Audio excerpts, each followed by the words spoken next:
हैं और हम तो आउट ऑफ सिलेबस ही बात करते हैं। जब हम बात करते हैं तो शायद इनके दिमाग के परे निकल जाए। हम कह रहे हैं डीएम इस देश में अंग्रेजियत की निशानी है। डीएम इस देश के अंदर ऐसी व्यवस्था है जो कहती है कि 60 साल तक या जब तक नौकरी है तब तक हम राज करेंगे और हम नहीं बदलेंगे। हमारे किए धरे का गाली आप दो नेताओं को जाके, 5 साल में नेता बदल लेते हैं हम, लेकिन एक डीएम को बदलने की हमारी हैसियत नहीं। जनता को ये पावर नहीं मिली कि तय कर सके कि उसका डीएम कौन है। जनता को बस एक एग्जाम पास करके चले गए और उन्होंने कर दिया, गाड़ दिया खूटा के हम तो बहुत बुद्धिमान हैं। अगर इतने ही डीएम बुद्धिमान होते, इतने ही बेहतर होते तो आज देश की जनता नौकरशाही से त्रस्त नहीं होती। एक आधार कार्ड बनवाने के लिए, एक वोटर आईडी बनवाने के लिए आज से कुछ साल पहले तक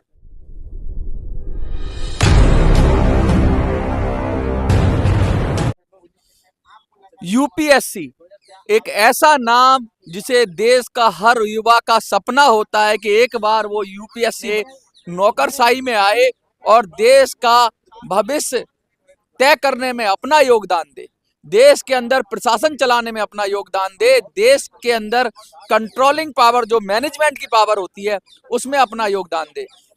उस यूपीएससी के अंदर रिफॉर्म की बात की जा रही है और कह रहे हैं कि सी सेट में रिफॉर्म हो, यूपीएससी में रिफॉर्म हो। कुछ स्टूडेंट्स हैं जो आए हुए हैं जंतर मंतर पे, और या फिर ये मैं कहूंगा कि जो प्रतिभागी हैं वो आए हुए हैं जंतर मंतर पे और लगातार ये अपनी मांग उठाते रहे हैं। अटेम्प्ट की बात तो हमने बहुत की, आज रिफॉर्म पे बात करेंगे। और आज हम बात करेंगे किस तरीके से नौकरशाही के अंदर जो लोग जाते हैं, अच्छे खासे लोग जाते हैं, बड़ी उम्मीद से जाते हैं, लेकिन नौकरशाही के अंदर मिलता क्या है, नौकरशाही के अंदर क्यों लालायित हैं लोग जाने के लिए। इन सब बातों पे बात करेंगे और रिफॉर्म की बात करेंगे। क्या नाम है आपका? मेरा नाम सतीश यादव है सर। सतीश जी, आप रिफॉर्म की बात कर रहे हैं। जहां तक मुझे पता है यूपीएससी अब थोड़ा नाम चेंज हो गया है, लेकिन अंग्रेजों का बनाया हुआ एक सिस्टम था जिसमें टैक्स कलेक्शन ऑफिसर होता था। तो वो क्या करता था कि वो हिंदुस्तान के शोषण के लिए रखा हुआ था उन्होंने, और वो व्यवस्था चली आई, लेकिन उसमें थोड़ा सा चेंज किया गया। आज वही डीएम का जो काम होता है, वही काम तो होता है कि सबको कंट्रोल करना और सरकार के लिए काम करना। सरकार के नुमाइंदे की तरह एग्जीक्यूटिव बॉडी है, राष्ट्रपति के आदेश पे काम करते हैं।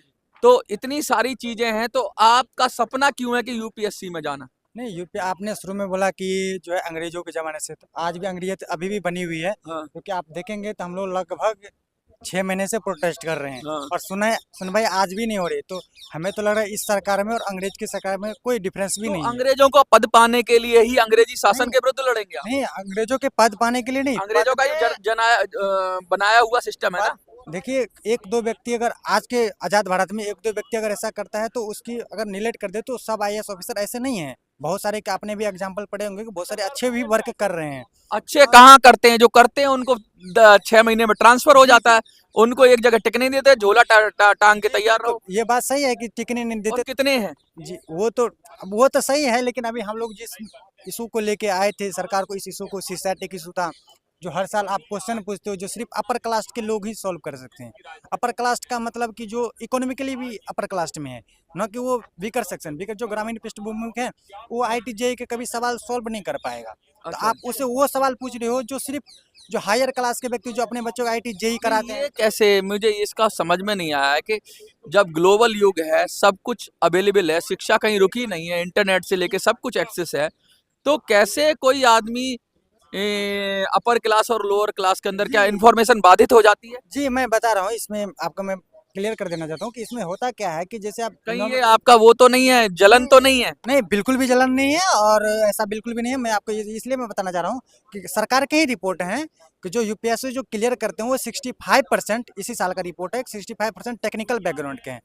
ये एक इसमें कहा जाता है जो सरकार का जो नियम है कि जो कोई जनरल ग्रेजुएट जो भी है वो सब फॉर्म भर सकता है।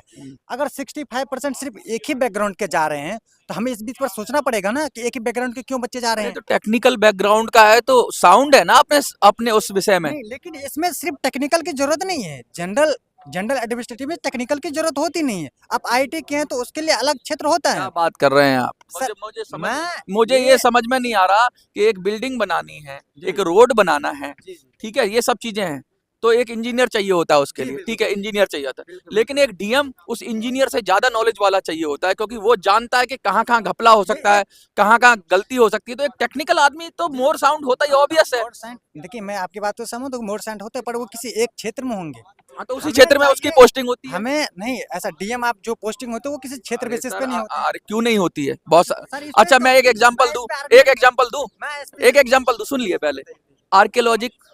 आर्कियोलॉजी एक डिपार्टमेंट होता है, उसके अंदर भी उसी अधिकारी लेवल के लोग जाते हैं। मैं तो कह- वो जो जैसे जिस फील्ड में जो पारंगत होता है उस फील्ड में अगर उसको मैं आपकी बात सत्य मान भी लूं, तो फिर तो सरकार को ये कह देना चाहिए कि जो टेक्निकल जो पास है सिर्फ वही फॉर्म भरेगा। फिर सरकार ये क्यों कह रही है कि जो जनरल ग्रेजुएट है वो भी फॉर्म भर रहा है? अच्छा, तो आप क्या चाहते हैं? हम ये चाहते हैं कि जब आप कह रहे हो कि जनरल ग्रेजुएट फॉर्म भर सकते हैं, आप कहते हो मैं क्वेश्चन पूछूंगा 10th लेवल का, आप पूछ रहे हो IIT JEE कैट लेवल का। अच्छा प्रॉब्लम यहाँ है, अच्छा प्रॉब्लम जब आप कह रहे हो 10th का पूछेंगे तो बच्चे क्या समझते हैं कि जो 10th के बाद मैथ नहीं पढ़ा तो वो ये सोचता है कि चलो हमें तो 10th तक ही पूछेगा तो हम तो फॉर्म भर तो सकते ये आपकी प्रॉब्लम है, आप करो ना IIT, जाओ करो ना। हैं। दिक्कत ये है ना कि देश का हर व्यक्ति IIT JEE नहीं कर सकता। क्यों नहीं कर सकता? नहीं, उसके लिए ना तो उतना संसाधन नहीं है।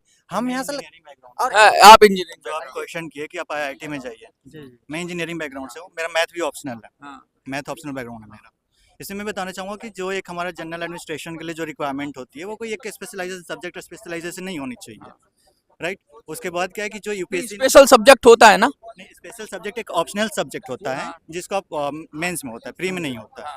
अब प्री के लिए एक नॉर्मल जैसे एक स्पेशलाइजेशन के लिए हमारे इंजीनियरिंग सर्विस होता है टेक्निकल के लिए, जो आपने इनसे कुछ पहले क्वेश्चन किया था कि जो टेक्निकल ब्यूरोक्रेट्स हैं हाँ, जिसके लिए हमारी इंजीनियरिंग सर्विस के अलग से एग्जाम कंडक्ट करती है, यूपीएससी कंडक्ट करती है, तो उसमें हमारे टेक्निकल वाले जाते हैं, तो वहाँ पे एक स्पेशलाइजेशन हो गया। बट अगर आप बात करते हैं यूपीएससी के थ्रू सिविल सर्विस एग्जाम का, तो उसमें कोई भी स्पेशलाइजेशन नहीं चाहिए। एक नॉर्मल डिस्ट्रिक्ट ऑपरेट करने के लिए, चाहे आप IAS पोस्ट पे हों, IPS पे होंगे तो आपको पुलिस डिपार्टमेंट हैंडल करना है। अगर आप फॉरेन सर्विस में हैं तो आपको डिप्लोमेट बनने हैं, तो इनके लिए कोई सब्जेक्ट का स्पेशलाइजेशन नहीं चाहिए। इनके क्या लिए बात कर रहे हैं, मुझे तो लगता है कि जैक इन ऑल ट्रेड्स, मतलब हर जगह आपको इतनी गहराई से अध्ययन करना पड़ता है कि आप सिर्फ ये सोचो कि 10वीं का सिलेबस दे के IAS बन जाओगे। मैं नहीं कह रहा हूँ कि आप कह रहे हैं, ये कहोगे कल को कि सिलेबस रोको जी, हमारा इतना ही आएगा। ये मैं नहीं कह रहा जब हूँ। इतना वास्ट एरिया है Vast तो area उसके नहीं- अंदर मैथ्स में आप ये तो नहीं कह सकते कि साहब 10 तक चलेगा। सिलेबस में स्पेसिफिक मेंशन है उसमें कि हम जो है 10th तक ही पूछेंगे। मैं ये अपनी तरफ से नहीं बोल रहा हूँ। एक सवाल है मेरा आपसे, एक सवाल समझिए, क्योंकि- एक सवाल समझिए, आप मैथ्स पढ़ते हो, जी, ठीक है, मैथ्स पढ़ते हो, 10th तक या 12th तक ऐसा कुछ लिखा हुआ है कि 10th तक ही पूछा जाएगा? नहीं, उसमें लिखा है, सिलेबस में मेंशन है, सिलेबस में मेंशन है कि मैं 10th तक पूछूंगा। और दूसरा ये क्या है कि अगर आप कहते हैं मैथ, अगर मैथ के मार्किंग है तो फिर आपने इसे क्वालिफाइंग क्यों बनाया? ये सिर्फ क्वालिफाइंग है, क्वालिफाइंग आप हाँ, इसका मैं आंसर कर दूं। आप जो बोल रहे हैं सिलेबस को लेकर, हम लोग को कोई इशू नहीं है कि आप IIT का क्वेश्चन पूछिए, लेकिन आप सिलेबस में लिखिए कि हम IIT का क्वेश्चन पूछेंगे, आप लिखिए, इससे इशू नहीं है ना, हमें इशू नहीं ये है। क्वेश्चन समझने में नहीं आता कि IIT के अंदर 10th का क्वेश्चन नहीं होता।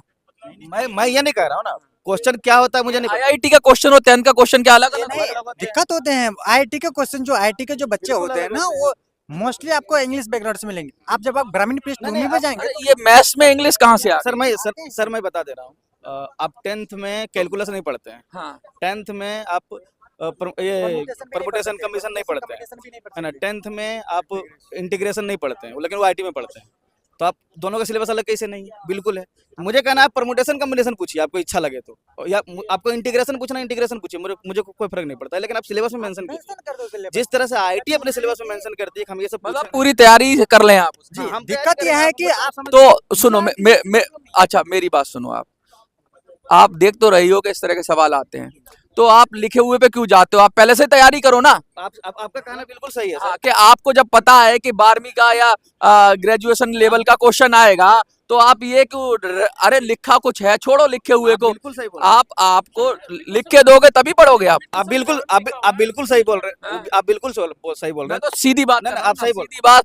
लेकिन आप तैयार हो उसे करने के लिए तो स्वीकार कर लो। मैं उसका आंसर करता हूँ ना, 2013 में जो उसने सिलेबस डिवाइड किया, मतलब डिसाइड किया, उसके बाद उन्होंने जो क्वेश्चन पूछना स्टार्ट किया अपने सिलेबस के थ्रू पूछ रहे थे, लेकिन 2021, 22, 23 में जाके वो मैक्सिमाइज किए जो सिलेबस से बाहर निकला, करीब 22-25 तो क्वेश्चन। आप ये चाह रहे हो कि सिलेबस से कोई दिक्कत नहीं है, बस कागज में बदल दो, एक यही चाह रहे हो, कागज में लिख भी दो, यही चाह रहे हो ये होता है जैसे ना? मतलब जो अनऑफिशियल है उसे ऑफिशियल कर दो, बिल्कुल ऑफिशियल करो, आप अनऑफिशियल क्यों करोगे? मेरा कहना है कि हमारे बच्चे आएंगे नहीं, बेवकूफ नहीं बनेंगे। क्यों बनेंगे बेवकूफ? अगर मुझे नहीं होगा IIT मैं फॉर्म ही नहीं भरूंगा, मैं अपना क्यों साल का साल बर्बाद करूँ? नहीं, IIT JEE से मतलब नहीं, आपको नॉलेज होनी चाहिए। मुझे कहना है कि आपको, मुझे कहना है कि आप अच्छा एक चीज बताओ, इन अफसरों ने देश को क्या दिया जो आप बनने के लिए मरे जा रहे हो? कितनी तनख्वाह मिलती है? क्या इन अफसरों को बनने से क्या मिल जाएगा देश को? एक जनता एक नेता को 50 बार बुरा कह लेती है, ठीक है, नेताओं को सब चीज के लिए दोष दिया जाता है, अफसर कुर्सी पे बैठे रहते हैं, सब तो किया धरा इन्हीं का है।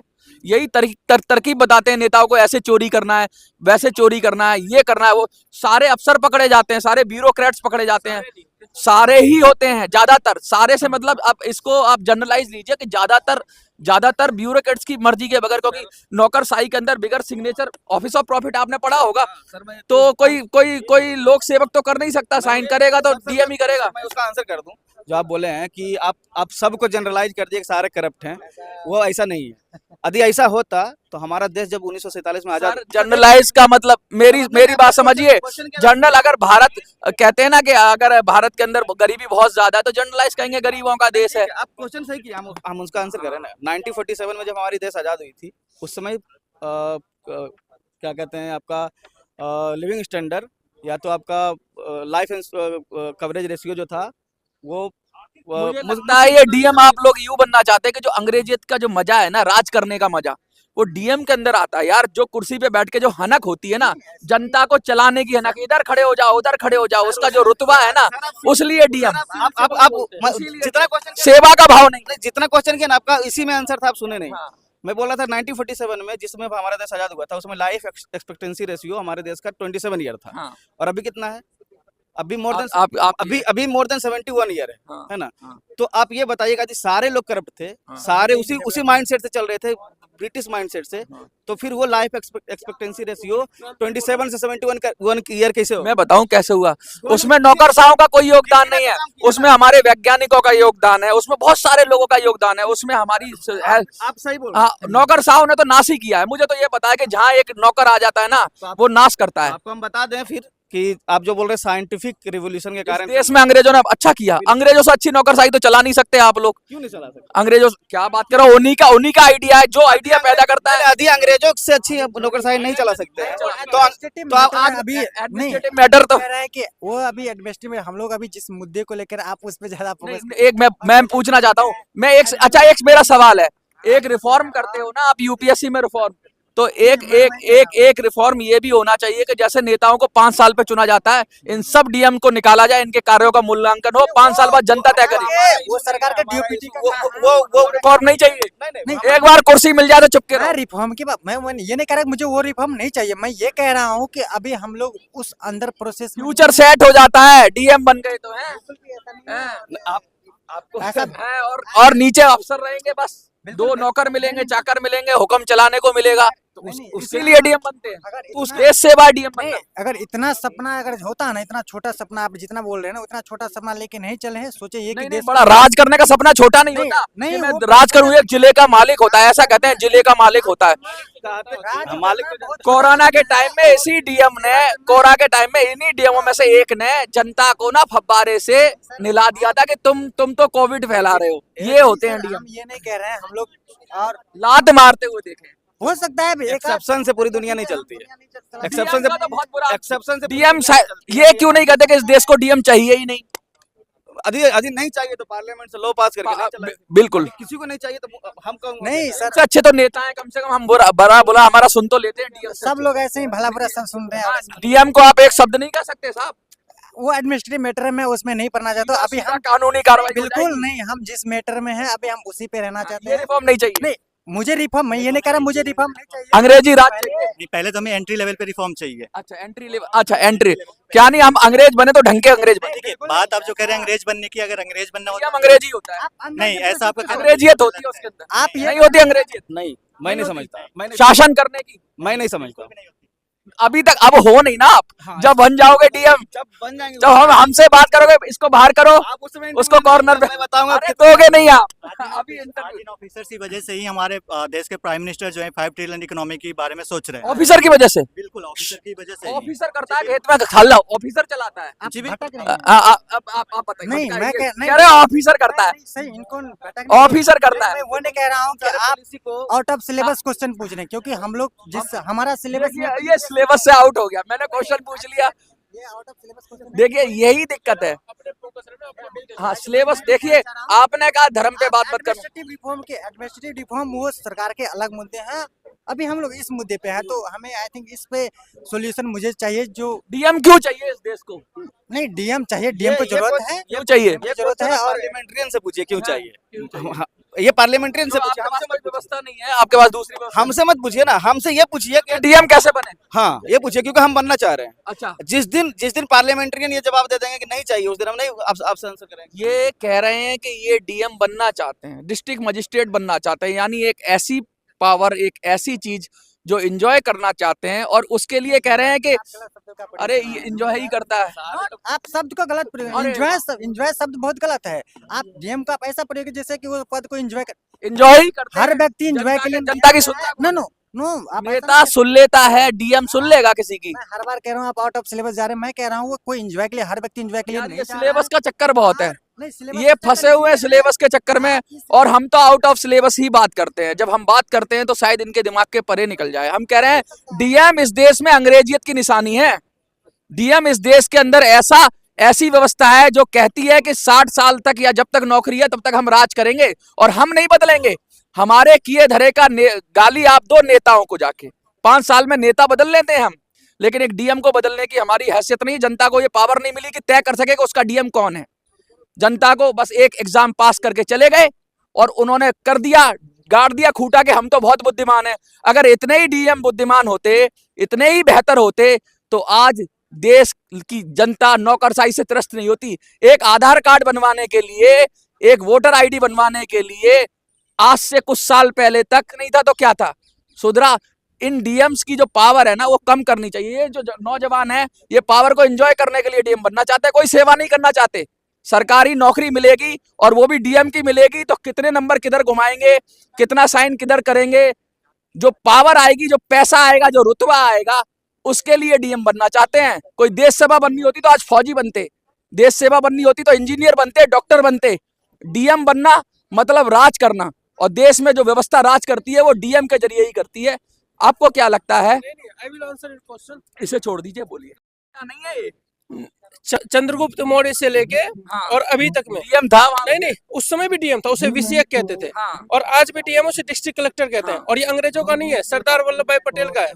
उन्होंने ये ब्यूरोक्रेसी ऑल इंडिया सर्विसेज बनाई थी। अच्छा। और उसमें सरदार वल्लभ भाई पटेल ने बनाई। हाँ, और इसमें और कलेक्टर और डीएम में बहुत अंतर होता है। हाँ। उसे टैक्स वसूलने के लिए, नोचने के लिए बनाया गया था। और डीएम को सिविल सेवक कहते हैं, सेवक। आहा, नाम बदल गया, नहीं, नाम बदल गया, गुण वही नहीं है, ये जो गुण वही है। अभी आप जो ऐसे माइक लेके बोल रहे हैं ना, ये इसका एक ही कारण है। डीएम हमें नहीं। दे रहा है, माई बाप है डीएम। नहीं, भारतीय संविधान और उसके जो चलाने के लिए जो रूल और रेगुलेशन जो आदमी है ना, उसके लिए। अच्छा।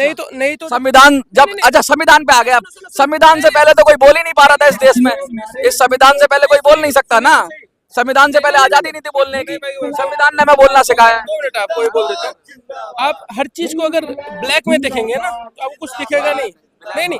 हर एक चीज का पॉजिटिव भी होता है, नेगेटिव भी होता है, एक्सेप्शन हर जगह होता है। लेकिन ऐसा नहीं कि सब खराब हो गया, सब कुछ अंधकार बन गया, ऐसा नहीं होता। ब्यूरोक्रेसी ने दिया धन्यवाद। क्या है इस देश को? सबके अंदर अंग्रेज जिंदा है, सबके अंदर अंग्रेजियत जिंदा है, लेकिन बात करेंगे देश सेवा की। अरे देश सेवा करनी होती ना तो किसी भी माध्यम से कर सकते हो आप, लेकिन आपको अंग्रेजियत चाहिए, आपको डिस्ट्रिक्ट मजिस्ट्रेट चाहिए। वो कलेक्टर था, ये मजिस्ट्रेट है, दोनों ही राजा हैं। यहाँ तक कि कहते हैं कि इलेक्शन लड़ने जाते हैं तो डीएम ही मालिक होता है, वो जाके तय करता है कि आपका नॉमिनेशन रद्द होगा या आपको चुनाव लड़ने दिया जाएगा। ये व्यवस्था जब डीएम इतना कंट्रोल करता है तो क्यों ना डीएम की वाहवाही होगी, और क्यों ना लालायित होंगे नौजवान जाके। और फिर जब फंस जाते हैं कहीं और वो नहीं कर पाते हैं उसको, वो राज का सुख नहीं भोग पाते हैं, क्योंकि इनमें से बहुत सारों की क्षमता नहीं होगी कि नेता बन जाए। क्योंकि नेता बनने के लिए लोगों का दिल जीतना पड़ता है, लोगों की गाली खानी पड़ती है। एक साधारण सा एग्जाम क्लियर करो और उस सरकार में शामिल हो जाओ, डीएम बन जाओ। ये रुतबा लेकर, ये सोच लेके जाएंगे तो क्या ही होगा। देखते रहिए मिनी संसद।